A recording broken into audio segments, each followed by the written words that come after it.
Kathy Caroli, and I wanted to give you some pointers on preparing Ravel's Bolero for an audition. This solo is, I think it's somewhat elusive to a lot of us. Playing in the orchestra is actually fairly nerve-wracking because the snare drum starts for the first four measures very quietly, and then it's just you. The solo is so naked, and of course you have to start out the whole ball rolling. It's important that this solo, that you stay right with the snare drum. So when you're playing it as an excerpt, you have to really imagine that that beat is incredibly steady.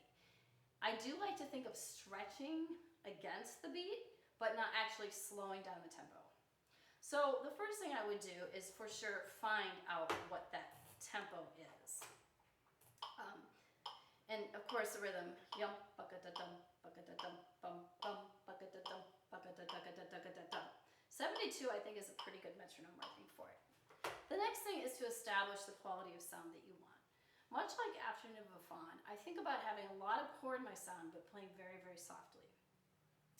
The next thing I would do is to think about dynamically what I want to do with this phrase. I feel a little crescendo in the first measure,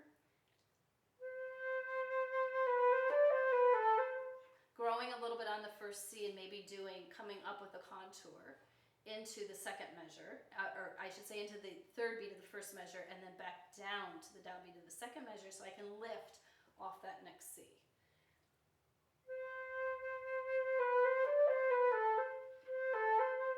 That C should neither be short nor long, but it should be detached, the C eighth note where you restart then on the end of one in the second measure.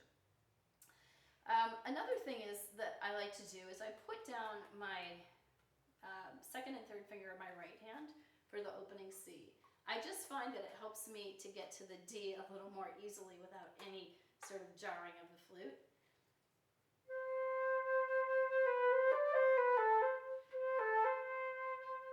Just for that first measure C. And then you need to think about vibrato. So like I've said in other tutorials, I think the most important thing to do here is practice this without vibrato so that you can make sure you are playing as legato as possible, every note gluing into the other one. Another thing to talk about is how long or short to play all of these staccato notes under the slur. So for example, near the end of the first phrase.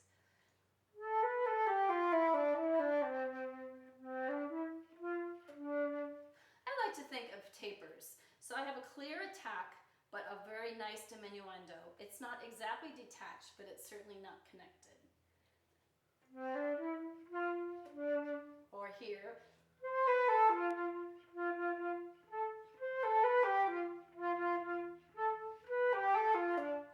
If you were standing right next to me, you would hear that I'm still using my air to create a long taper on each of those eighth notes. Another thing is to make sure that you take a big breath to start. It's okay to breathe, especially in the second half of this excerpt, but you don't ever want to be late at the breath. I do like to come up a little bit dynamic at the second phrase and make sure that my sound always has a clear focus quality. So I'll play the excerpt and try to be extremely mindful of keeping a steady tempo on top of all of the nuance.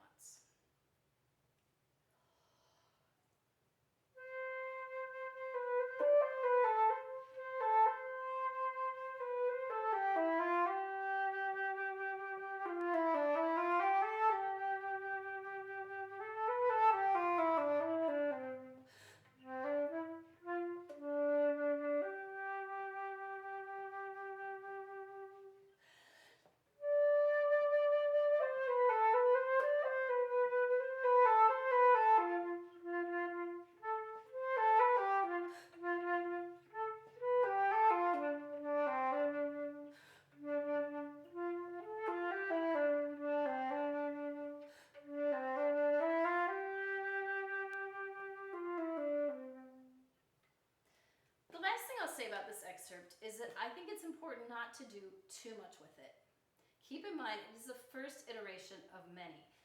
The goal here isn't to show off all the amazing things that you can do on the flute, but to create a beautiful, simple phrase with some of that fun, rhythmic sense in it, but most importantly to be very quiet, very legato, and simply expressive. Feel free to send me questions or comments or requests